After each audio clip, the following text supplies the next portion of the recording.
And some of those friendships have endured 20 years or more in some cases. I've made a conscious choice to cultivate those friendships and to make them a high priority. And I realize now that that is a value that I got from Jim.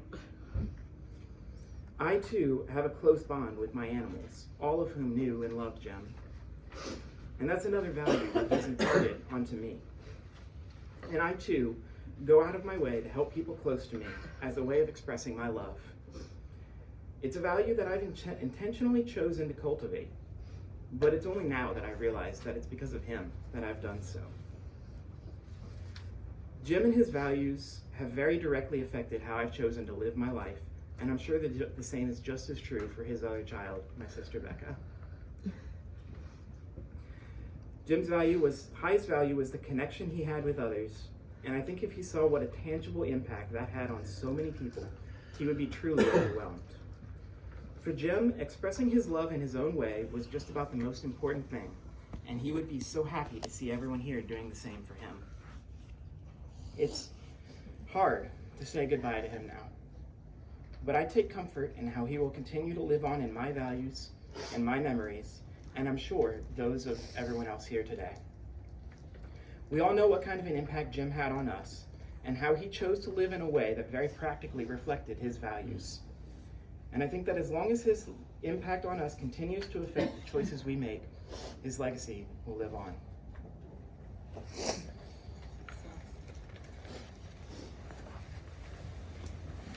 Now I'm going to invite Kayla Quill.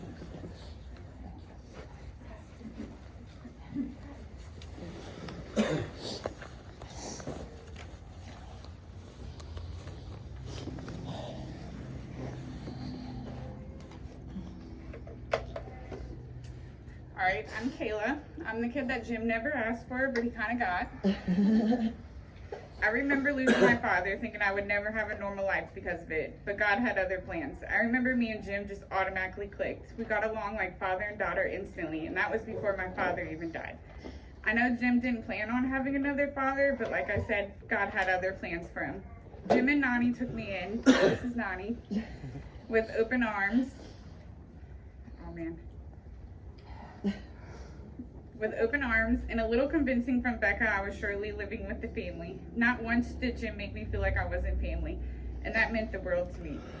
I remember getting the pictures sent to me of Jim holding my daughter Camber for the first time. How tiny she was in his arms. The pure joy on his face from such a tiny human was unexplainable. Jim refused to hold Camber at first. This is Camber. Did she hide herself? This is Camber. But I think that's because he knew that little girl was gonna steal his heart. That she did. You can ask her yourself. Jim and Cam would go on Subway lunches with Anthony. It was a thing they did. They always went on lunches.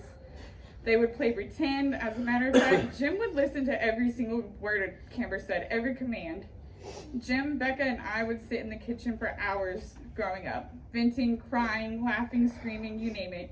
I know some days Jim had to be thinking, if these two girls don't go to bed and be quiet, I'm gonna lose my mind. Jim soon became my diary, and I think Jim knew more about my family than most. Jim seen me cry more than most, laugh more than most. He listened, always listened. Jim took on the role of being my godfather. No one ever asked him to do that, he just did that. He would check on me just as much as I checked on him. Jim watched me grow up to an adult, and man, was he one of my biggest fans.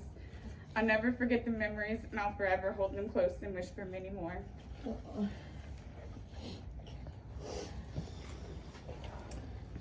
Tim Sawyer.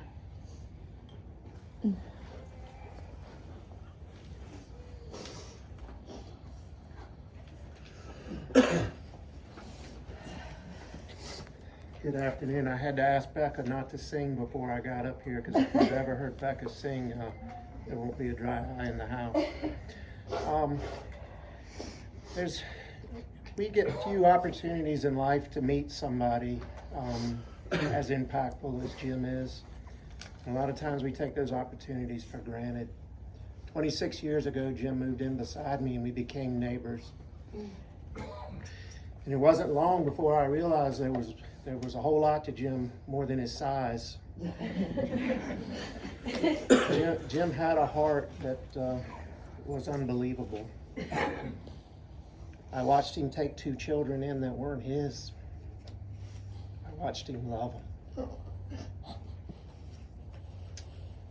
And those closest to Jim would get aggravated with him from time to time. You know, why are we fixing Becca's car again?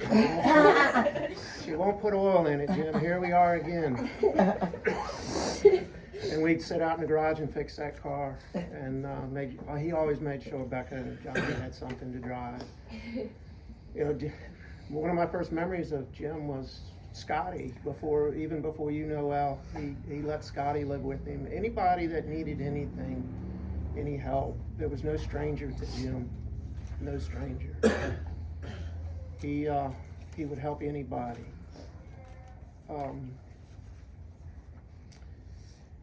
Jim came to see me Tuesday night before he passed away. It was something Jim never did much of. We always had to go see Jim. Yeah, he would not come to your house.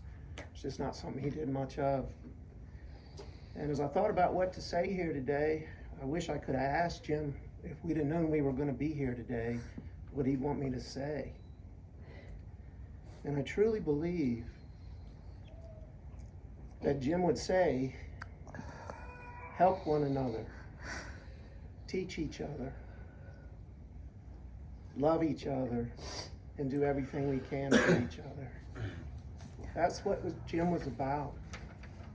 He loved people unconditionally, would not talk bad about people.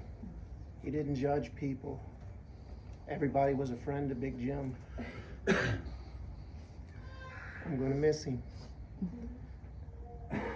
But he taught me life lessons that I will carry. And I wish I could be more like Jim.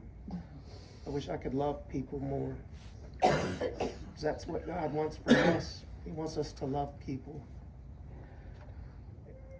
He's the greatest example of that I've ever seen. And I think we can all take that from him. Thank you for the opportunity to speak. There's so many words we could say about Jim's generosity, his kindness, everything he did for everybody here. I don't think there's a person in this room that couldn't say Jim was not kind and generous. I wish we could all be more like Jim. I wish we could all love one another unconditionally. What a place this would be.